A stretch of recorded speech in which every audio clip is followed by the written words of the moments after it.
Okay Krishna.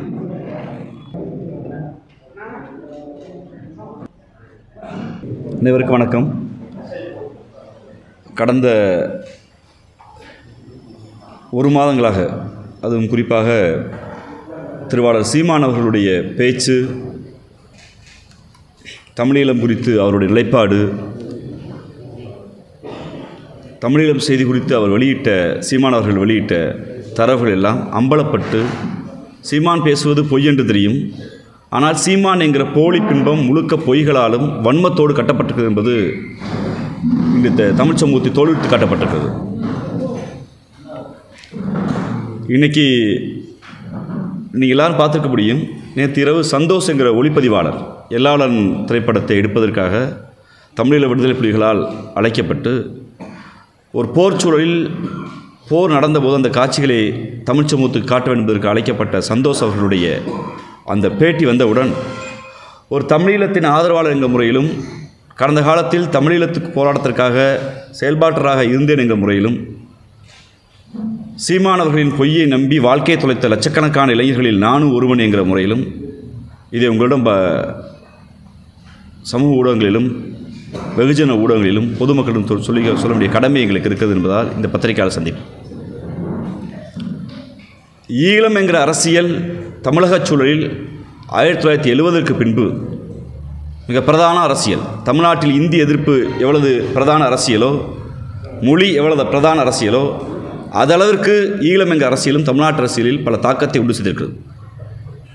ஆயுத போராட்டத்தை தமிழீழ விடுதலை புலிகள் ஆரம்பிக்கப்பட்ட போதும், மற்ற இயக்கங்கள் ஆரம்பிக்கப்பட்ட போதும் எந்த அமைப்பும் அழித்தொழிக்கப்படவில்லை. கடந்த காலங்களில் தமிழீழத்திற்கு திராவிட இயக்க தலைவர்கள், பத்திரிகையாளர்கள், வழக்கறிஞர்கள், கலைத்துறையினர் என பல்வேறு தரப்பு ஈழத்துக்கு போய் வந்தாலும் அவர்களுக்கு பின்பு அந்த மண் முற்றிலுமாக துடைத்தெறியப்பட்டு அழியப்படவில்லை, யாராலும் காட்டிக் கொடுக்கப்படவில்லை. ஆனால் தமிழீழத்திற்கு சீமானவர்கள் போய் வந்த பின்பு ஒட்டுமொத்தமாக தமிழீழ மண் அழிக்கப்பட்டிருக்கிறது. நான் குற்றச்சாட்டு வைக்கிறேன், நாங்கள் குற்றச்சாட்டு வைக்க விரும்புகிறோம். 6-7 மாதங்களாக தமிழீழத்தில் தங்கியிருந்த இயக்குனர் சீமான் என்கிற போர்வையில் இருந்தவர் தமிழீழ விடுதலை புலிகளுடைய பதுங்கிடங்கள், தமிழீழ விடுதலை புலிகளுடைய போர் தளவாடங்கள், தமிழீழ விடுதலை புலிகளுடைய தளபதிகள் யார் என்று உளவு பார்த்து சிங்கள அரசுக்கும் பன்னாட்டு அரசுக்கும் கொடுத்ததால் அதன் விளைவாக தமிழீழம் முற்றுமாக 2009ஆம் ஆண்டு அழிக்கப்பட்டிருக்கிற குற்றச்சாட்டை வைக்க விரும்புகிறோம். இங்கு வருகிற செய்திகள் எல்லாம், இப்போது வெளிவருகிற ஆதாரங்கள் எல்லாம் அச்சத்தையும் ஒரு மன இறுக்கத்தையும் உண்டு செய்திருக்கிறது. நீங்கள் தொடர்ச்சியாக பார்க்க வேண்டுமென்றால், நேற்று ஒரு தனியார் தொலைக்காட்சிக்கு ஒளிப்பதிவாளர் சந்தோஷ் அவர்களுடைய அந்த அறிக்கை, கடந்த இந்த ஒரு வாரங்களில் ராஜகுமார் என்கிற ஒரு இயக்குனர் அவர்கள் சீமானும் மேதகு பிரபாகர் அவர்களும் நிற்கிற அந்த புகைப்படம், ஒரு புகைப்படம் எது தமிழ்நாட்டு அரசியலில் தன்னுடைய என்ட்ரி கார்டாக சீமான் எங்களை போன்ற இளைஞர்களை ஏமாற்றுவதற்காக, தமிழ் சமூகத்தை ஏமாற்றுவதற்காக காட்டினாரோ, நானும் மேதகு பிரபாகரன் நெருக்கம் என்ற ஒரு புகைப்படத்தை காண்பித்தாரோ, அந்த புகைப்படம் என்னால் தான் எடிட் செய்யப்பட்டது என்று ராஜகுமார் அவர்கள் சொல்லியதும், ராஜகுமார் அவர்கள் சொல்லிய பின்பு இப்போது இயக்குனர் சந்தோஷ் அவர்கள் மேதகு பிரபாகரன் அவர்களை சீமான் அவர்கள் 10 நிமிடம் கூட சந்திக்கவில்லை. சீமான் என்கிற இயக்குனர் இருக்கிறார், அவர் தமிழீழம் குறித்து மேடைகளை பேசுகிறார், அவரை சந்தித்தால் நன்றாக இருக்கும் என்று அண்ணன் வன்னியரசு அவர்களும் அண்ணன் குளத்தூர்மணி அவர்களும் அறிமுகம் செய்யப்பட்ட பின்பு சீமான் அவர்கள் மேதகு பிரபாகரன் அவர்களை சந்தித்தார். அது ஒரு 10 நிமிட சந்திப்பு கூட இல்லை. அந்த புகைப்படங்கள் இதுவரை வெளியே வரவில்லை என்கிற ஆதாரத்தையும், அந்த செய்தியை அவர் வைத்திருக்கிறார், வீடியோ வைத்திருக்கிறார் என்று நேற்று ஊடகத்தில் வேறு சொல்லியிருக்கிற செய்தியும், ஏற்கனவே சங்ககிரி ராஜ்குமார் அவர்கள் இந்த புகைப்படத்தை நான் தான் வெளியிட்டேன் என்கிற செய்தியும் அச்சத்தை மட்டுமல்ல, தமிழீழம் என்கிற உணர்வோடு இயங்கிய எங்களை போன்ற லட்சக்கணக்கான இளைஞர்களை பொய் பித்தலாட்டம் அவதூறில் சீமான் எங்கள் வாழ்க்கையை கெடுத்திருக்கிறார் என்கிற எண்ணம் எங்களுக்கு தோன்றுகிறது. நீங்கள் தமிழ் சினிமாவில் என்கிற ஒரு படம் வந்திருக்கும், எல்லாரும் பார்த்துருப்போம், பொதுமக்கள் எல்லாம் பார்த்துருப்போம். அரசியலில் பின்னாடி இருந்து இயக்கி ஒருவர் எப்படி வர முடியும் என்று, அடிப்படையில் தமிழீழத்தை அழிப்பதற்கும் தமிழ் சமூகத்தில் மேலோங்கி இருந்த தமிழீழ ஆதரவையும் சமூக நீதி ஆதரவையும் மட்டுப்படுத்துவதற்கு சீமான் என்கிற மனிதர் இந்த சமூகத்தில் வளர்த்தெடுக்கப்பட்டிருக்கார் என்று தெரிகிற போது அது மிகவும் கவலைக்குள்ளாத மட்டுமல்ல, யாரை நம்புவது என்கிற மிகப்பெரிய சிக்கலை இளைஞர்களுக்கு கொண்டு செய்திருக்கிறது. ஏனென்றால் அந்த சந்தோஷ் வெளியிடுகிறார், இந்த படம் எடுக்கப்படவில்லை, அவர் சந்தித்தது உண்மைதான், அது 10 நிமிடம் கூட சந்திப்பில்லை. அவருடைய தனி மனித ஒழுங்கினத்தால் தமிழீழ விடுதலை புலிகள் மரியாதைக்குரிய சேரலாதன் அவரோடு தொடர்பை துண்டித்தார் எங்கள் செய்தி வெளியிடுகிறார். கூடவே 6 புகைப்படத்தை நாங்கள் எடுத்தது யார் என்று அவர் சொல்கிறார். அமர்த்திதாஸ் என்கிற ஒருவருடைய பெயரை குறிப்பிட்டு அவரும் நானும் 6 புகைப்படத்தை எடுத்தோம். 4 புகைப்படத்தை அமர்த்திதாஸ் எடுத்தார், 2 புகைப்படத்தை நான் எடுத்தேன் என்று சொல்லியிருக்கிறார்கள். எடுத்தவர்கள் நாங்கள் என்ற ஆதாரத்தை சந்தோஷ் அவர்கள் வெளியிட்டிருக்கிறார். அமர்த்திதாஸ் அவர்களும் பொது வழியில் சீமானோடு புகைப்படத்தை வெளியிட்டு நாங்கள் தான் அந்த 6 புகைப்படத்தை ஷூட்டிங் ஸ்பாட்டில் எடுத்தோம், எல்லாளன் ஷூட்டிங் ஸ்பாட்டில் எடுத்தோம் என்று அவர் குறிப்பிடுகிறார். எல்லாளனுடைய ஷூட்டிங் ஸ்பாட்டில் நாங்கள் வெளியிட்டோம் என்று அவர்கள் எடுத்தவர்கள் குறிப்பிடுகிறார்கள். ஆனால் தமிழ் சமூகத்தில் சீமான் என்கிற பொய்யர், சீமான் என்கிற தற்குறி, சீமான் என்கிற தமிழ் சமூகத்தின் கேடு மட்டுமல்ல, சீமான் என்கிற இந்த வார்த்தைகளில் வர்ணிக்க முடியாது. அவர் என்ன சொன்னார் என்றால், எங்களை போன்ற இளைஞர்களுக்கு, தமிழ் சமூகத்துக்கு, ஊடக நண்பர்களுக்கு உங்களுக்கு தெரியும், நான் காட்சியில் சண்டைக்களத்தில் இருந்து துப்பாக்கி பிடித்தேன், என் கையை மேதகு பிரபாகரன் பிடித்தார், போராளிகள் பிடித்தார், இப்படி சுடு என்று கதையை சொல்லிக் கொடுத்தார். ஆனால் இன்று அவர் சொல்கிறார்கள், மிகவும் கட்டுக்கோப்பாக இயங்கிய ஒரு இராணுவ இயக்கம் தமிழீழ விடுதலை புலிகள், பயிற்சி பெற்ற தமிழீழ விடுதலை புலிகளை தவிர யாரும் துவக்கை தூக்க முடியாது. வெறும் சினிமா ஷூட்டிங்கில் நான் படம் எடுப்பதற்கு நாங்கள் எடுத்த படத்தை தமிழ் சமூகத்தில் காமித்து இந்த படம் நான் பயிற்சியில் ஈடுபட்ட படம் என்று ஒரு பொய் சொல்ல முடிந்திருக்கிறது என்றால், இவருடைய அரசியல் வருகையை சந்தேகம் மட்டுமல்ல நாங்கள் குற்றச்சாட்டுகிறோம். தமிழீழ அரசியலை தமிழ்நாட்டிலும் உலகத்திலும் சீமான் மழுங்கெடுக்க செய்திருக்கிறார். எப்படி என்று சொன்னால், 2009 போர் உச்சத்தில் இருந்தபோது சீமான் என்ன செய்து கொண்டிருந்தார் என்கிற கேள்வி இருக்கிறது. நான் கோவை சட்டக்கல்லூரியில் படித்திருந்த போது இதே பல நண்பர்கள் இங்கே இருக்கிற உங்களுக்கெல்லாம் தெரிந்திருக்கும், அவினாஷ் என்கிற ஒரு மூத்த பத்திரிகையாளர், உங்களுடைய ஊடக நண்பர், இறந்து போனவர், தமிழீழ ஆதரவாளர், அவரோடு இயங்கிய பத்திரிகையாளர் நண்பர்களுக்கெல்லாம் தெரியும் தமிழீழ களத்தில் கோவை எவ்வளவு தீவிரமாக இருந்தது என்று. அப்போது எழுத்தாளர் பாமர் மூலியமாக எங்களை போன்ற ஒரு கரியுமான சீமான் போன்றவர்கள் தொடர்ச்சியாக கிடைக்கிற மேடைகளில் ஈழ ஆதரவு பேசினார், எந்த மாற்று கருத்தும் இல்லை. 2008 ஈழத்துக்கு போய் வந்த பின்பு பொதுவெளி போராட்டத்தில் நான் சவால் விடுகிறேன். நாம் தமிழர் இயக்கத்துக்கு முன்பு இயக்குனர் சீமானாக இருந்தவர் பொதுவெளி போராட்டத்தில் தான் ஈழத்தில் நடந்தது என்ன என்று ஏன் எந்த இடத்துல பேசவில்லை. 2008 இறுதியில் தமிழ்நாட்டுக்கு வந்தவர் ஈரோட்டில் ஒரு வழக்கில் கைது செய்யப்படுகிறார். ஒரு 3 மாத காலம் இங்கே இருக்கிறார். இருந்து பொது வழியில் ஈழத்தில் தான் நடந்ததுன்னு எங்கேயும் மக்கள்கிட்ட ப்ரெஸ் மீட் வைக்கல, சொல்லலை, பிரச்சாரம் செய்யலை. ஈரோட்டில் ஒரு பொதுக்கூட்டத்தில் பேசி கைது செய்யப்பட்ட பின்பு தேசிய பாதுகாப்பு சட்டத்தில் திருவாளர் சீமானும் மரியாதைக்குரிய அண்ணன் குளத்தூர் மணி அவர்களும் மரியாதைக்குரிய மணியரசன் போன்றவர்கள் கைது செய்யப்பட்ட கோவை சிறையில் இருக்கிறார். கோவை சிறையிலிருந்து நன்கு கவனிக்க வேண்டும். 2008 இறுதியில் வெளியே வருகிறவர். 2008 இறுதியில் எங்களை போன்ற மாணவர்கள், அன்று சட்டக்கல்லூரி மாணவர்கள், வழக்கறிஞர்கள், ஏன் ஐஸ்விப்பவர்கள் தொடங்கி திருநங்கைகள் வரை அத்தனை அரசியல் இயக்கமும் ஈழ ஆதரவுக்காக பெருமரியாதைக்கு இந்திய கம்யூனிஸ்ட் கட்சி ஆரம்பித்து வைத்த போராட்டம், தாப்பாண்டியன் அவர்கள் ஆரம்பித்து வைத்த போராட்டம் தமிழ்நாடு முழுக்க பற்றி எறிந்தது. ஆனால் 2008 இறுதியில் சிறையிலிருந்து வெளியே வந்த சீமான் நேரடியாக போராட்ட களத்துக்கு செல்லவில்லை. அதற்கு மாறாக அவர் சென்ற இடம் மாயாண்டி குடும்பத்தார் என்கிற படப்பிடிப்பு தளம். தன்னிடம்தான் ஈழப்போராட்டம் ஒப்படைக்கப்பட்டது என்று அன்று பொய் சொல்லிய சீமான், பொய்க்கதைகளை பேசிய சீமான், ஒருவேளை தன்னிடம் ஒப்படைக்கப்பட்டிருந்தால் உண்மையிலேயே இனமானம்தான் பெரிது, வருமானம் பெரிதில் நம்பியிருந்தால் நேரடியாக ஷூட்டிங் ஸ்பாட்டுக்கு போக வேண்டிய அவசியம் இல்லை. டிசம்பர் மாதம், ஜனவரி மாதம் போராட்ட உச்சத்தில் இருக்கிறது. பெருமரியாதைக்குரிய இயக்குனர் அண்ணன் முத்துக்குமார் அவர்கள் தீக்குளித்து இறந்து போகிறார். உங்களுக்கெல்லாம் தெரியும். 3 நாள் அவருடைய அந்த பூத உடல் சென்னையில் இருக்கிறது. எங்களை போன்ற இளைஞர்கள் முத்துக்குமார உடலை பாதுகாக்க வேண்டும், அந்த உடலை ஆயுதமாக்கி போராட வேண்டும் என்று நாங்கள் கோரிக்கை வைத்துக் கொண்டிருந்தோம், போராடி கொண்டிருந்தோம். அந்த போராட்டத்தை, அந்த உடலை சுற்றி பெறும் மரியாதைக்குரிய இயக்குனர் ராம் அவர்கள், இயக்குனர் சேரன் அவர்கள், மறைந்த மரியாதைக்குரிய ஐயா வெள்ளையன் போன்றவர்கள் அந்த போராட்ட களத்தில் உட்கார்ந்து போராட்டத்தை வழிநடத்தினார்கள். 1 நாள் 2 நாள் இல்லை, 3ஆவது நாள் அந்த உடலை எடுக்கிற போது உங்கள் எல்லா பத்திரிகையாளர்களுக்கும் ஞாபகப்படுத்த விரும்புகிறேன். ஒரு டை அடித்து ஷூட்டிங்லேருந்து நேரடியாக ஷூட்டிங் ஸ்பாட்டுக்கு வந்துட்டு, அதுவும் நானும் மறைந்த காமராஜர் வழக்கறிஞரும் வலியுறுத்தி கேட்டதால் அவர் சொல்கிற கொச்சை தமிழில் எங்களை கெட்ட வார்த்தை பண்ணிவிட்டு, கெட்ட வார்த்தையை திட்டிட்டு, நான் அப்போ என் பொழப்பை பார்க்குறது இல்லையாண்டார்.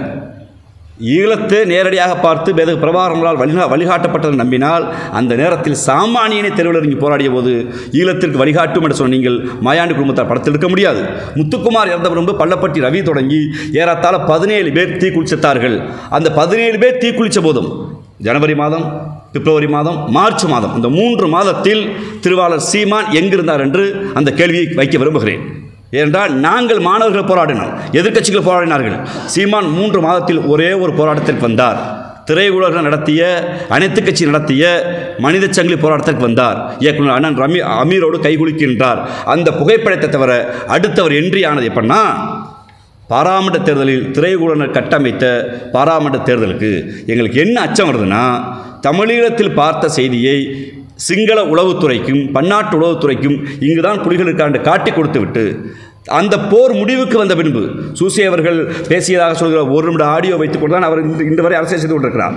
ஆனால் சூசே அவர்கள் பேசிய 5 நிமிட ஆடியோக்களை முழுவதுமாக இன்று சமூக ஊடகங்களில் சந்தோஷ் அவர்கள் எல்லா இடத்தையும் வெளியிட்டிருக்கார். அதில் சீமான்களை மட்டுமல்ல தமிழ் சமூகத்தினை நம்பி ஒப்படைக்கிறார். ஆனால் மேதகு பிரபாகரன் அவர்கள் இறந்து விட்டார் என்று தெரிந்தும், கொல்லப்பட்டு விட்டார் என்று தெரிந்தும் இளைஞர்களிடம் ஒரு எழுச்சி வந்துவிடக்கூடாதுக்காக திட்டமிட்டு அவருடைய இறப்பை மறைத்து தமிழ் சமூகத்தில் எண்ணிலடங்காத இளைஞர்கள் அரசியலை அவர் இன்னும் சொல்ல போனால் திட்டமிட்டு சேர்த்திருக்கிறார், வாழ்க்கை சேர்த்திருக்கிறார். ஈழப்போருக்கு பின்பு பொதுவெளியில் சவால் விடுகிறேன்.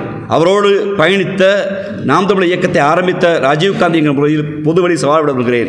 எங்களை போன்றவர்கள் நாங்கள் பொதுவெளியில் வழக்கறிஞராக இருந்து கொண்டு தனித்தமிழிலுமே தீர்வு, அங்கு நடந்தது இனப்படுகொலை என்று ஐநா மன்ற வரை நாங்கள் பேசினோம்.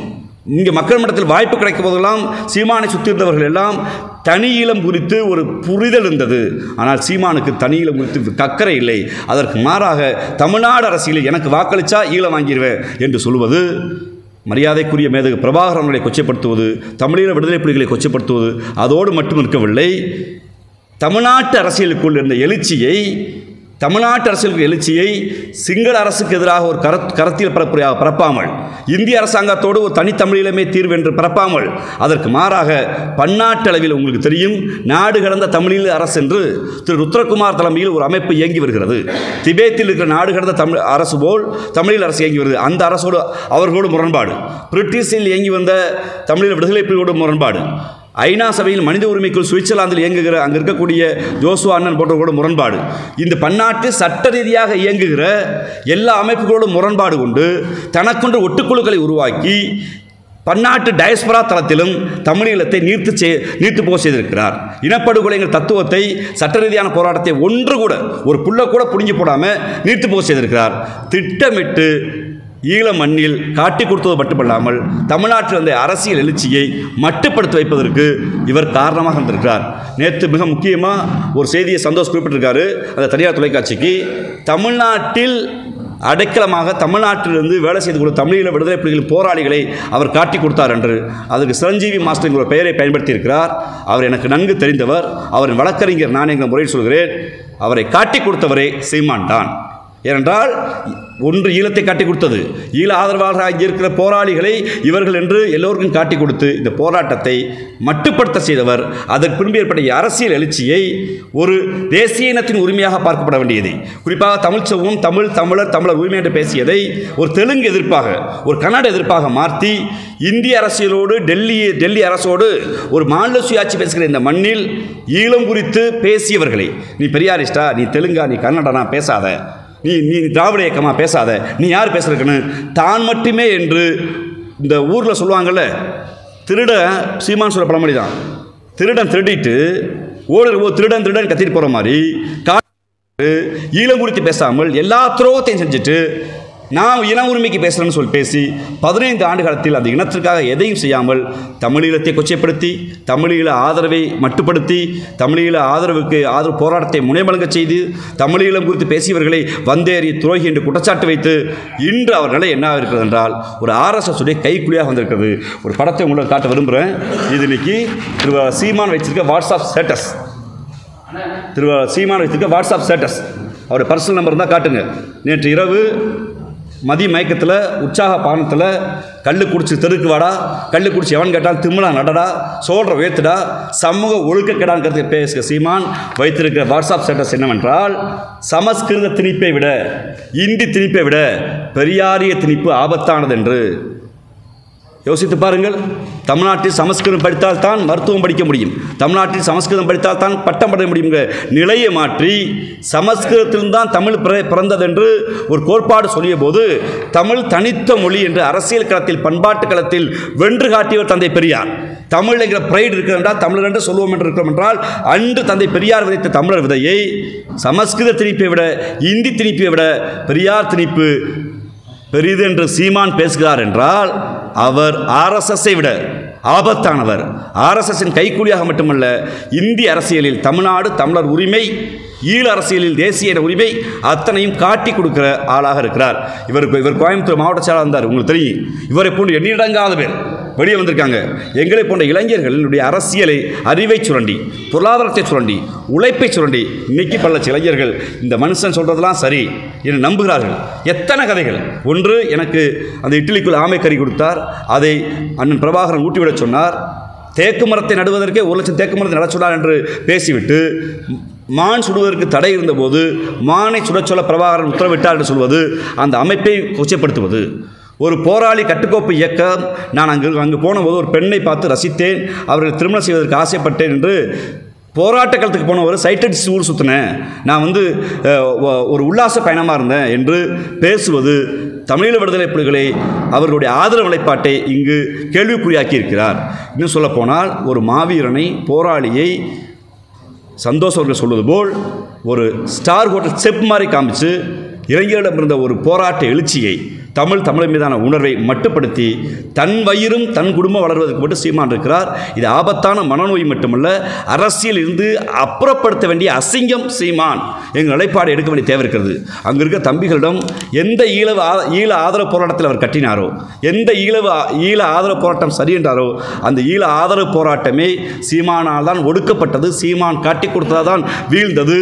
வீழ்ந்த பின்பு தமிழ்நாட்டில் ஏற்பட்ட எழுச்சியை இந்த இளைஞர்கள் இந்த ஈழ கோரிக்கை வைத்து விடுவார் என்பதற்காக, அவர்கள் வசதிக்காக நான் தான் மேதகு பிரபாகரன் அடையாளம் காட்டப்பட்டவர், நான் தான் சேரலாதன் அடையாளம் காட்டப்பட்டவர் என்று தனக்குத்தானே ஒரு மனநோய்க்கு உள்ளாகி பொய்யை பேசி அந்த பல லட்சம் இளைஞர்களை போராட விடாமல் செய்து இன்று தன்னுடைய வசதிக்காக, வாய்ப்புக்காக ஈழம் என்கிற அரசியலையே இன்று காணாமல் ஆக்கியிருக்கிறார் சீமான் என்கிற குற்றச்சாட்டை வைக்க விரும்புகிறேன். நீங்கள் கேள்விகளை கேட்கலாம். ஆனால் இப்போ இந்த ஈழத்திலிருந்து நிறைய ஃபண்டெல்லாம் வந்திருக்கிற மாதிரி சொல்கிறாங்க, எவ்வளோ வந்திருக்கு, இத்தனை வருஷமா இல்லை, பொதுவாக ஈழத்திலிருந்து ஃபண்டு வருங்கிற அந்த கதை பொய்.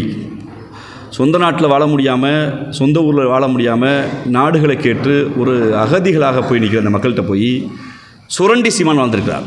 சொந்த நாட்டில் வாழ முடியலை, இங்கே தன்னுடைய மொழி உரிமை இல்லை, இன உரிமை இல்லை என்று மற்ற நாட்டுக்கு பிழைக்க போகிறாங்க. அவருங்க அங்கே போய் ஏதோ ஒரு கூலி தொழிலாளியாக ஏதோ செய்கிற போது நான் தான் ஈழத்துக்காக பேசுகிறேங்கிற பெயரில் அவர்களிடம் சுரண்டி இருக்கார். பெரிய ஃபண்டுலாம் அது ஒரு என்ன சொல்கிறது, ஒரு கூலி வேலை பார்க்குறவன்ட்டு 100 ரூபா சம்பாரிச்சானா ஈழத்துக்காக அவர் பேசுகிறான்னு 10 ரூபா வாங்கி திண்டு வயிறு கொடுத்துருக்கார் சீமான். மற்றபடி அந்த பொதுமக்கள் கொடுத்த ஃபண்டு அப்படிலாம் நான் அப்படி குற்றச்சாட்டு விரும்பலை. அவர் தன் சுயலாபத்துக்காக பயன்படுத்தினார்.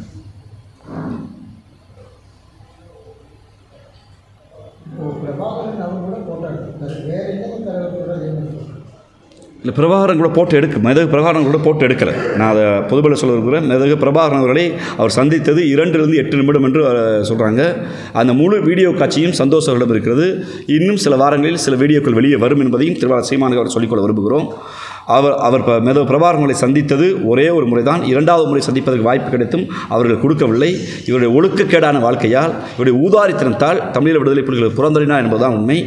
அவர் இன்றைக்கி நினைச்சிட்டாரு யாருமே இல்லை சொல்ல மாட்டாங்கன்னு. ரொம்ப முக்கியமாக இன்னொரு குற்றச்சாட்டை வைக்க விரும்புகிறேன். நேற்று தமிழீழ அரசியல் துறை என்று அறிக்கை வந்திருக்கிறது.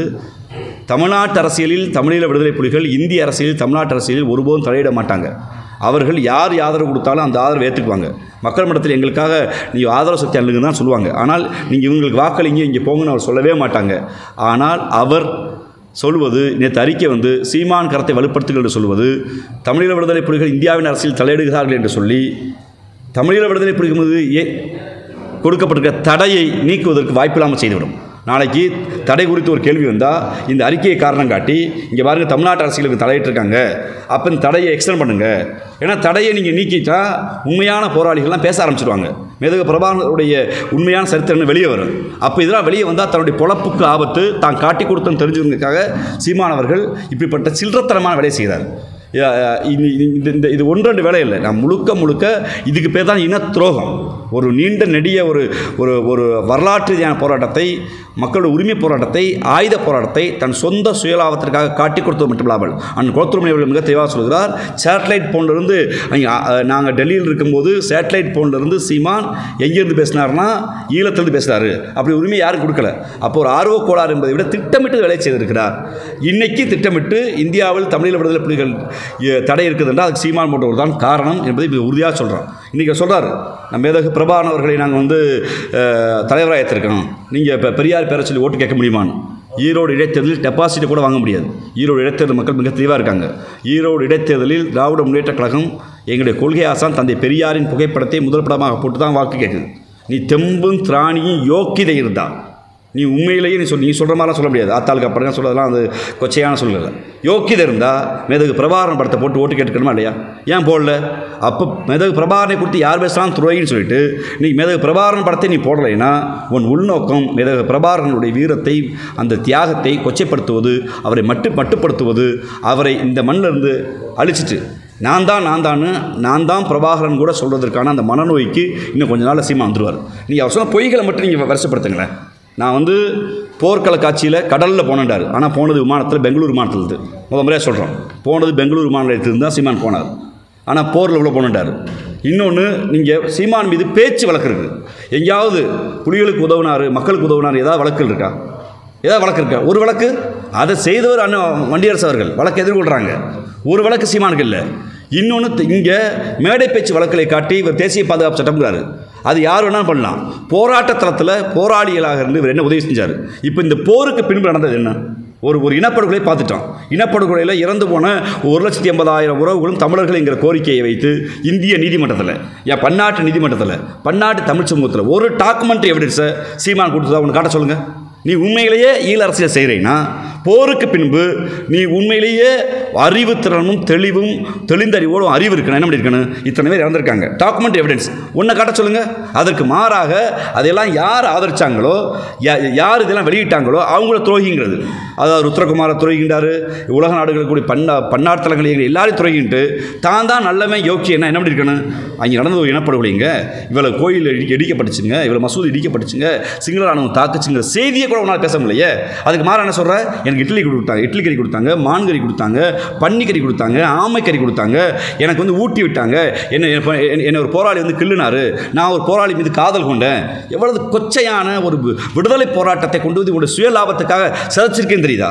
தமிழ் சமூகத்தில் சிதைத்த வேலையை ஈழம் குறித்து இன்னைக்கு எண்ணிலடங்காத முற்போக்குவாதிகள் பேச பயப்படுறாங்கன்னா, நம்ம எதாவது பேசினா சீமான் விடுகிற கதைகளில் தோற்று போயிடுவோம். நமக்கு ஏண்டா வம்புன்னு பல பெரியாரிஸ்டுகள், பல முற்போக்குவாதிகள், பல பொதுவுடைமைவாதிகளை வாயடைக்க செய்துவிட்டு இந்த அசிங்கத்தோடு நம்ம போராட வேணாம். அந்த சேத்துக்களை ஒன்று உலாவிக்கு இருக்கும், நம்மளும் போய் சேர்ந்து உலாவனா நம்மளாம் சேர் வலிக்கணும்னு ஒதுங்கி போய் வைப்பதற்கு வேலையை சீமான் செய்திருக்கிறதா பார்க்குறோம்.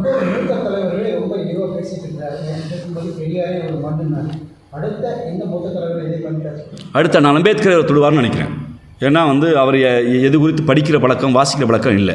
தந்தை பெரியார் குறித்து அவருடைய நாங்கள் இது வரைக்கும் ஆதாரத்தை கேட்குறோம், ஆதாரத்தை கொடுக்க முடியல. RSS வைக்காத குற்றச்சாட்டை கூட அவர் வைக்கிறார் என்றால் அவரை இயக்குவதற்கு இங்கு ஏதோ ஒரு அமைப்பு தயாராகிவிட்டது. ஏன்னா இவருடைய ஹிட்டன் அஜெண்டாவே நீங்கள் இந்திய மாநிலங்களில் மரியாதைக்குரிய தமிழ்நாட்டுடைய முதலமைச்சர் எங்கள் தலைவர் அவர்கள் ஒரு இந்தியா கூட்டணி அமைக்கிறார். அந்த கூட்டணியில் தமிழ்நாட்டிலிருந்து ஒரு மதச்சார்பின்மையை சொல்கிறோம், மாநில சுயாட்சியை சொல்கிறோம், தேசிய இனங்களுடைய மொழி உரிமையை பற்றி சொல்கிறோம். இதை மூன்றையும் எங்கள் கூட்டணியுடைய தலைமையாக இருக்கக்கூடிய காங்கிரஸ் பெரியக்கும் புரிந்திருக்கிறது. ராகுல் காந்தி அவர்கள் மாநில சுயாட்சி பற்றி பேசப்பட வேண்டும் என்கிறார். மதச்சார்பை கொடுத்து மிக நீண்ட நெடிய கருத்தோடு வாதிக்கிறார். இந்தியாவுடைய பாராமரத்தில் வந்து நீங்கள் எங்கே வேணாலும் வந்துடலாம், நோ எவர், நீங்கள் ஒருபோதும் தமிழ்நாட்டுக்கு போக முடியாதுன்னு பாஜக அப்போ சொல்கிறாருன்னா இந்த கொள்கை தெளிவு. அப்போ தமிழ்நாடோட ப்ரைடுங்கிறது மொழி அரசியல். இந்தி எதிர்த்து, சமஸ்கிருதத்தை எதிர்த்து, மொழி தனித்த அடையாளத்தோட அரசியலை இன்றைக்கி என்ன பண்ணிட்டேன்னா சீமான் போன்றோர் அது தெலுங்கு எதிர்ப்பா, மலையாள எதிர்ப்பா, தமிழை தாய்களி மொழின்னு ஏன் சொல்கிறோம்? இங்கே உட்காந்துருக்க உங்கள் யாருக்கு பார்க்குற நம்ம மக்கள் யாருக்காவது கீழடி போனீங்கன்னா ஒரு எழுத்து இருக்கு, அந்த சுத்த தமிழர்கள் யாராவது சீமான் சொல்கிற சுத்த தமிழர் வாசிக்க முடியுமா? வாசிக்க முடியாது. தமிழிங்கிற எழுத்துலேருந்து தெலுங்குங்கிற எழுத்து, மலையாள எழுத்து, கன்னட எழுத்து பிரியுது. ஒரு மொழி குடும்பம், திராவிட மொழி குடும்பத்தை ஒரே வயிற்றில் பிறந்த நம்மளை நீ வந்தேறின்னு சொல்லி அதை பிரித்து விட்டுட்டு இந்திய அரசின் அரசியமைப்பு சட்டத்தில் போராட வேண்டிய தமிழ் உரிமைக்காக கேட்க வேண்டிய மக்களை, உரிமை முழக்கத்தை செய்ய வேண்டிய மக்களை அது தெலுங்கு எதிர்ப்பா கன்னட எதிர்ப்பா மடைமாற்றி மொழியை சிதைச்சாச்சு, மொழி உரிமையை சிதைச்சாச்சு. ஒரு ஆயுத போராட்டத்தை உலகத்தில் இருந்த மிகப்பெரிய ஒரு வல்லாதிக்கத்தை திறந்த ஈழ போராட்டத்தை சிதைச்சாச்சு. எல்லாத்தையும் சிதைச்சிட்டு கடைசியில் கல் குடிச்சிட்டு தெருக்கில் நீ நடந்து வாடான்னு ஒரு திமிர் பேசுகிறான்னா அவனுடைய மனநோய்க்கு உள்ளாயிருக்கான்னு தான் அர்த்தம். அப்படிப்பட்டவர்களை தயவு செய்து மக்கள் புறக்கணிக்கின்றதை விட இது அசிங்கமாக நாங்கள் பார்க்குறோம்.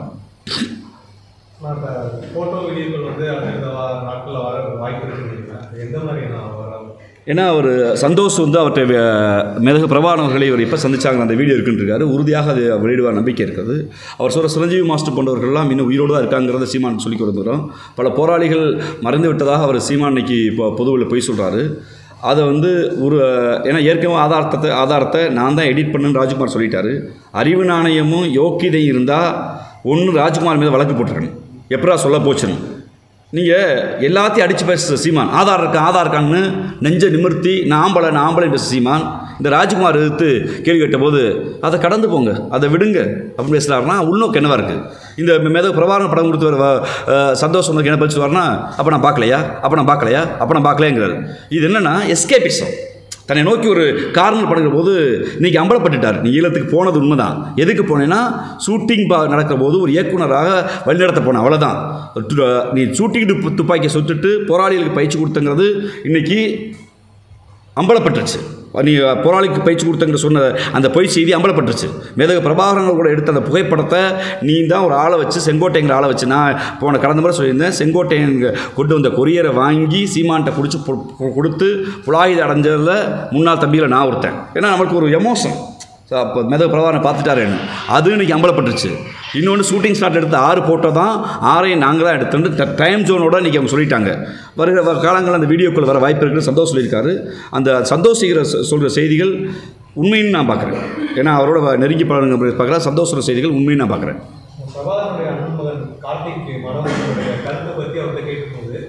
அவர் ஒருமையில் பேசினார். பிக்காளி பையன் அப்படிங்கிற மாதிரி சில வார்த்தைகள் சில கெட்ட வார்த்தைகள் பேசினார். சீமானுடைய இயல்பு தான். சீமானுக்கு செந்தமிழன் சீமான்னு அவர் சொல்லுவாங்க. அது செந்தமிழ்னா அவர் செந்தமிழ்னு என்னோட கேட்டிங்கன்னா கெட்ட வார்த்தை தான் செந்தமிழ். அவர் சீமானுடைய உடல் முடிவு செந்தமிழா அந்த செந்தமிழ் பேசுகிறான்னா கெட்ட வார்த்தை பேசுகிறான். சீமானை பொறுத்தவரை உலகத்திற்கு எல்லா கெட்ட வார்த்தையும் பேசுகிற ஒரு பண்பற்ற மனிதர் தான். அதை பொது வழியில் ஒரு தங்கை ஒரு நிருபர் கேள்வி வைக்கிறாங்கன்னா ஒன்று மறுக்கணும் இல்லை இல்லைங்கணும். நீங்கள் அவரை நீங்கள் சொல்கிற அந்த வார்த்தையை சொல்லி ஒரு தகாத வார்த்தையை சொல்லி திட்டுறாருன்னா அப்போ யாரை திட்டுறாரு? அவர் யார்? மேதகு பிரபாகரனுடைய அண்ணன் மகன். அவரை திட்டுறாரு. அதான் அவர் சொல்கிறார். அதுக்கடுத்து அவங்களுடைய ஊடகங்களை ஒரு செய்தி வெளியிடுறாங்க. அவர் மனைவிக்கு கேக் ஊட்டியிருந்தார் 2009. அவராவது மனைவிக்கு கேக் ஊட்டியிருந்தார். 2009 நீங்கள் என்ன பண்ணீங்கிறத விஜயலட்சுமி தெருவாக சொல்கிறாங்க. 2009 ஈழப்போர் உச்சத்தில் நடந்தபோது தேனியில் நான் அவர் இருந்தோம், மாயாண்டு கொடுத்தா படம் ஷூட்டிங் இருந்தார். நான் என்ன பண்ணு சொல்கிறாங்க. சொந்த மனைவிக்கு கேக் ஊட்டினதையே கேள்வி கேட்கிற புரட்சியாளர்கள், அதை அசிங்கப்படுத்துகிற புரட்சியாளர்கள் அந்த 2009 ஈழப்போர் உச்சத்தில் இருந்தபோது ராஜீவ்காந்தியாக நான் என் தகுதிக்கு மாணவராக சட்டக்கல்லூரி மாணவர் முடிச்சுட்டு 60 நாள் தொடர்ச்சியாக போராட்டம். நான் மட்டும் இல்லை, இங்கே ஊடக நண்பர்கள் பல பேர் இருந்தாங்க. நான் என் பேருக்காக குறிப்பிட்றேன். நான் பல இயக்குநர்கள், பல திரை இயக்குநர்கள், பல பத்திரிகையாளர்கள், வழக்கறிஞர்கள் எண்ணிடாங்காத தெருவில் போராடணுமே. நீ இந்த 6 மாதம் மாயாண்டு குடும்பத்தாரில் ஏன் உட்காந்த? அப்போ உனக்கு இனமான பிரிதா வருமான பிரிதா? அங்கே இந்த கேள்வி கேட்க விரும்புகிறோம். இவர் எந்த மனிதரையும் அறத்தோடு எதிர்கொள்கிற அறம் என்பதை சீமானுக்கு இல்லை. சீமான் ஊதி பெருக்கப்பட்ட பண்பம் அல்ல. திட்டமிட்டு தமிழ்நாட்டின் பிரைடாக தமிழர் என்கிற அடையாளத்தை ஒழிப்பதற்காக.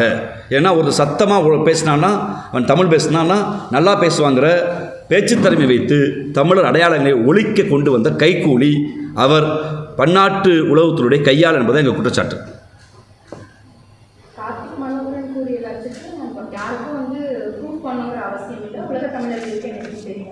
உலகத்தமிழர்களுக்கு யாரை பற்றி தெரியுங்கிற கேள்வி இருக்குது. யார் உலகத்தமிழர்? டயஸ்போரா 2 இருக்குது உலகத்தமிழர்கள். தமிழீழத்தில் போரினால் அரசியல் சட்டத்தால் பாதிக்கப்பட்டு வெளியேறிய ஈழத்தமிழர்கள் பல்வேறு நாடுகள் இருக்காங்க. குறிப்பாக ஐரோப்பியா டயஸ்போராவில் இருக்காங்க. அடுத்து பெரும்பான்மையாக இருப்பது தமிழ்நாட்டுக்கு இருக்காங்க. தமிழ்நாட்டில் அவர்களை அகதிகள் என்று குறிப்பிடக்கூடாதுன்னு சொல்லி மேதகு மாண்புமிகு தமிழ்நாட்டுடைய முதலமைச்சர் அவர்கள் தாயகம் திரும்பிய தமிழர்கள் என்று சொல்லி ஒரு 320 கோடி ரூபாய் நிதியை ஒதுக்கி அவர்களுக்கு பள்ளிக்கூடம், நூலகம், ரேஷன் கடை, இந்தியாவுடைய பிரஜைகளுக்கு குடிமக்களுக்கு எல்லா உரிமையும் கொடுத்து எங்களால் முடிந்த சட்டத்துக்கு உட்பட்ட சில வேலைகள் செய்கிறோம். அப்போ அவர்களுக்கு குடியுரிமை கொடுக்கக்கூடாதுன்னு பாஜக வாதாடுது. அதை குறித்து ஒரு கருத்தரங்கு, அதை குறித்து ஒரு வழக்கு, அதை குறித்து பேசுவதற்கு சீமானுக்கு தெம்போ திராணியே இல்லை. அதை குறித்து பேசலை. அதற்கு மாறாக டயாஸ்பரா அரசியலில் Denmark, Netherlands, Switzerland, London, France போன்ற நாடுகளில் இதுவரை இயங்கி வந்த தமிழீழ விடுதலை கட்டமைப்பை இவருக்கென்று சில தற்கூறிகளை வைத்து, இவருக்கென்று சில ரசிகர் மட்டத்தை வைத்து உடைச்சு தலைவர் குடும்பம், தலைவர் கூட யார் இருந்தாங்களா, மேதகு பிரபாகரன் கூட யார் இருந்தாங்களா, அவங்களையெல்லாம் இவெல்லாம் துரோகின்னு சொல்லி எல்லாரையும் அந்நியப்படுத்தி வச்சுட்டு தான் மட்டும்தான் யோக்கியதன்னு சொல்லி அந்த யோக்கியன் ஈழத்துக்கு என்ன செஞ்சுருக்காருன்னா எங்கள் கேள்வி. மேடைகள் யாருன்னா பேசலாம். மேடைகள் என்ன பேசுகிறேன் இருக்கல அது சொல்ல மேடைகளை பேசினேன். மேலே என்ன பேசியிருக்க நீ? எனக்கு துப்பாக்கி சுட பயிற்சி கொடுத்தாங்க, இட்லி கொடுத்தாங்க, ஆமக்கறி கொடுத்தாங்க, மான் சுட்டு கொடுத்தாங்க, பன்னி சுட்டு கொடுத்தாங்க, ஆமை ஓடு இப்படி இருந்துச்சு. இங்கே கதை தானே பேசினேன். ஈழ உரிமையை என்ன பேசியிருக்க? What about single and constitution act என்ன பேசியிருக்க? சிங்கிள் அண்ட் கான்ஸ்டியூஷன் ஆக்டில் எப்படி தமிழ் ஒடுக்கப்பட்டது? அந்த போர் நடந்த பின்பு அந்த நாடு கடந்த தமிழீழ அரசுடைய கருத்தில் என்னாச்சு? நாடு கடந்த தமிழீழ அரசு எடுத்துக்கொண்ட சட்ட முயற்சி என்னாச்சு? அந்த சட்ட முயற்சிக்கு உங்களுடைய நாம் தமிழர் இயக்கம் என்ன செஞ்சுச்சு? எதையுமே செய்யலையே. அதற்கு மாறாக மேதகு பிரபாகரனுங்கிற போராளியை, ஒரு மாவீரனை ஒரு செப்பாக மாற்றி வச்சிருக்கீங்க. அந்த கேவலத்தை திட்டமிட்டு சீமான் செய்திருக்கிறதா நான் பார்க்குறேன்.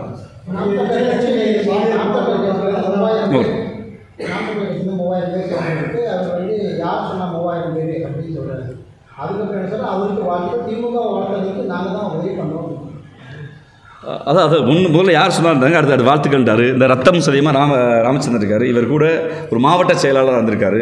அவர் கூட ஒரு 500 பேர் இங்கேருந்து அழைத்து வந்தார்.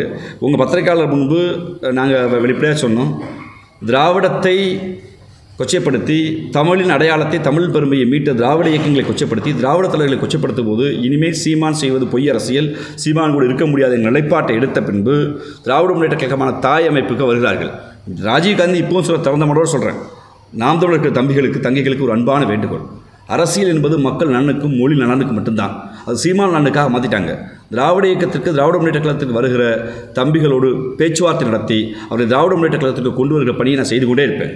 ஏன்னா எந்த சீமானுக்காக தெருவா பிள்ளை குட்டிகளை விட்டுட்டு திருமணம் பண்ண கையோட தெருவா அலைஞ்சு இளமையை தொலைத்து ஒரு 10 ஆண்டு காலம் சுற்றி தெரிஞ்சோமோ, அவர் சொன்ன பொய்க்கதைகளை நம்பி, உண்மையை நம்பி, அதை நம்பி ஏமாந்தமோ, அந்த ராஜீவ்காந்தியும் அவரை போன்ற எண்ணடங்காதவரும் இன்றைக்கி நாங்கள் சொல்கிறது சீமான் ஒரு பொய்யின் பின்போம். நீங்கள் உண்மையான மக்கள் அரசியலுக்கு திராவிட முன்னேற்ற கழகத்துக்கு வரணுங்கிற கோரிக்கையை நான் வைக்கிறோம். அந்த அடிப்படையில் தான் பல பேர் வந்து கொண்டிருக்காங்க. இனிமேல் பல பேர் வருவாங்க. ஒன்று உங்களுக்கு வேலை செய்த ராமச்சந்திரனை கொச்சப்படுத்துறீங்களா, இல்லை போகலையும் கொச்சப்படுத்துறீங்களே, என்னன்னு சொல்லுங்க. வாழ்த்துக்கள், பரவாயில்ல, வாழ்த்துக்கள். கொஞ்ச நாள் சீமான் சுற்றி இருக்க ஆளுகள்லாம் பார்த்தா தெரியும். சீமான் மட்டும் இருப்பார், பின்னால் ஆளுகள் மாறிக்கொண்டே இருப்பாங்க. இவர் கையில் 10,000 பணம் இருந்துச்சுன்னா இன்றைக்கி அவர் இருப்பார் பக்கத்தில், இல்லையா நாளைக்கு இன்னொரு ஆள் வருவார். யாரெல்லாம் வசதியாக செலவு பண்ண முடியுமோ எல்லா வாழ்க்கையும் சுரண்டி தன் சுபோக வாழ்வுக்காக அந்த இளைஞர்களை அவர் உழைப்பை சுரண்டியிருக்கார். அந்த சந்தேகம் எல்லாருக்கும் இருக்குது. சீமான் பாஜகவால் இயக்கப்படுகிறார் என்று நாங்கள் உறுதியாக நம்புகிறோம். ஏன்னா இன்றைக்கி ஒரு தமிழ் தேசிய அரசியலை பேசுபவன், மாநில உரிமை அரசியல் பேசுகிறவன் இந்த வாட்ஸ்அப் ஸ்டேட்டஸ் வைக்க மாட்டான். சமஸ்கிருத திணிப்பை, இந்தி திணிப்பை விட இந்த வார்த்தை வராது. பெரியார் மீது விமர்சனத்தை வை, அது உனக்கு எல்லா உரிமையும் இருக்குது. ஆனால் தேசிய அரசியல், மொழி அரசியல் என்று பேசுகிறவன் எவன் ஒருவனும், எந்த இயக்கமும் சீமானை போட்டு தற்கொலைத்தனமாக பிழைப்புவாதமாக இந்தியை, சமஸ்கிருதத்தை ஆதரிக்காது. தமிழ்நாடு என்பது இந்தியாவின் அரசியலில் ஏன் இந்தியை நாங்கள் எதிர்த்தோம்? இந்தியாவுடைய கான்ஸ்டியூஷன் ஆக்டில் 1935 இந்தி கட்டாயம் என்று சொன்னபோது எல்லா மாநிலமும் தனித்து நிற்க முடியாதனால இந்தியை ஆதரித்தாங்க. ஆனால் தமிழ்நாட்டில் தந்தை பெரியார் தான் தமிழ்நாடு தமிழருக்கு என்று சொல்லி மறைமொழி அடிகளார் போய் ஒப்புறார். அவர் மறைமொழி அடிகளார் தனியொரு மனிதன், ஒரு கவிஞர், ஒரு புலவர். மறைமொழி அடிகளார் தனியொரு மனுஷன் கேட்டால் மக்கள் கேட்க மாட்டாங்க. அவர் இன்புட்டை வாங்கி தன் திராவிட கழக தோழர்களை கூட்டியாந்து, நீதி கட்சி தோழர்களை கூட்டியாந்து மக்கள் மன்றத்தில் போராடி தெருவா கருப்பு சட்டை போட வச்சு தன்னுடைய தம்பிகளாக இருந்த முத்தமிழர் கலைஞர், பேரறிஞர் அண்ணா போன்ற தலைவர்களை தெருவா போக வச்சு பாரதிதாசன் பாடலை இந்திக்கு தமிழ்நாட்டில் ஆதிக்கமாம், நீங்கள் எல்லோரும் வாருங்கள் நாட்டினரே எங்கள் பாடலை பாட வச்சு தமிழ்நாட்டில் இந்தி எதிர்ப்பை உண்டு செய்து இந்தி திணிப்பை எதிர்த்தவர் தந்தை பெரியார். அதனால தான் மறைமொழியடிகள் சொன்னார், நான் அவர் இன்னும் சொல்ல போனால் அந்த இந்திய எதிர்ப்பு கூட்டத்துக்கு மறைமொழியடிகள் தலைமை தாங்கன்னு கேட்டுக்கிட்டே பெரியார் தான். அப்போ உன் அயோக்கிய அரசியல், உன்னுடைய சீமானருடைய அயோக்கிய அரசியல், சீமானுடைய தற்குறித்தனம், இயக்கத்தை நடத்திய தந்தை பெரியார், மறைமலை அடிகளே அந்த தலைவருடைய அவர் மீது அன்பின் பாரமாகவும் முடிப்பட்டுக்காமல் அவர் வச்சுக்கிறாருன்னா, அவரே மறைமலை அடிகளாகவே தந்தை பெரியாரை தலைவரை ஏற்றுக்கொண்டிருக்கிறார். அவ்வளோ முரண்பாடு வைக்கிறார்னா இது என்ன சொல்லுது?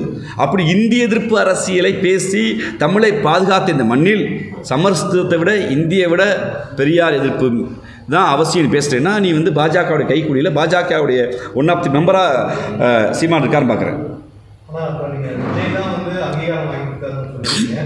இப்போ வரக்கூடிய தேர்தலில் சீமான் சந்திச்சாருன்னா அந்த வாக்குகள் விஜய்க்கு போக இருக்குமா இல்லை திமுக போகணும்னு நினைக்கிறீங்களா? இல்லை, அந்த திராவிட முன்னேற்ற கழகத்தில் வாக்குகள் கிடைக்காதுன்னு சொல்கிறாங்க. இல்லை, அது அரசியல் வகுப்பாளர்கள். திராவிட முன்னேற்ற கழகத்தை பொறுத்தளவில் ஒரு மதச்சார்பின்மை பேசுகிற ஒரு கொள்கைசார் கூட்டணி, மாண்புமிகு முதலமைச்சர்களுடைய சாதனைகள், திட்டங்கள், ஒரு கொள்கை தெளிவு, சிறுபான்மை மக்கள், ஒடுக்கப்பட்ட பிற்படுத்தப்பட்ட பாதுகாப்பான முதலமைச்சர் இருக்கிறார். அதனால் எங்கள் பிரச்சாரங்களை சொல்லி, எங்கள் தலைவர்களுடைய கடந்த கால வரலாற்றை சொல்லி, இயக்கத்தை சொல்லி நாங்கள் வாக்கு கேட்க போகிறோம். சீமானவர்களுக்கு என்னுடைய தனிப்பட்ட கருத்து, சீமானவர்களுக்கு மாநில அங்கீகாரம் வாங்கி கொடுத்தது நடிகர் விஜய் அவர்கள் தான். அரசியல் கவர்னர் அறிவிச்சப்பட்ட பின்னாடி தேர்தல் நிற்கலை, அதனால் 3 விழுக்காடு அவருக்கு அந்த வாக்கு போச்சு, அதனால் வென்றார். இன்றைக்கி அவருக்கு எதிர்ப்பு வந்ததுனால நடிகர் விஜய் அவர்களை கொச்சையாக பேசி, நீ லாரியில் அடிபடிச்சாவேன்னு என்றெல்லாம் சொல்லி சாபம் விட்டு இன்றைக்கி பாஜகவுக்கு போயிருக்காரு. பாஜகவுடைய சாஃப்ட் ஹிந்துத்துவா ஓட்டு நமக்கு வரும் நம்புகிறாரு. எனக்கு என்ன வேதனைனா, தந்தை பெரியாரை குறித்து இவ்வளவு வன்மமாக, இவ்வளவு கேவலத்தோடு, ஆதாரமற்ற அவதூறுகளை, அண்டப்புழுகளை சீமான் பேசி பண்ணுறதும் எந்த ஒரு காட்டமான அறிக்கையும் எடப்பாடி கொண்டு வரல. திராவிட இயக்கங்கள் சொல்லி எடப்பாடி ஒன்று வரல. அதுக்கு மாதிரி ஏதோ ப்ரெஸ் மீட்டில் அவள் பேச தவறுங்கிறாங்களுடைய ஒரு காட்டமான அறிக்கையோ ஆர்ப்பாட்டமோ போராட்டத்தோ அவங்க எதையுமே சொல்லாமல் இருக்குது. ரொம்ப வியப்பாக இருக்குது. மேபி இருக்கலாம்.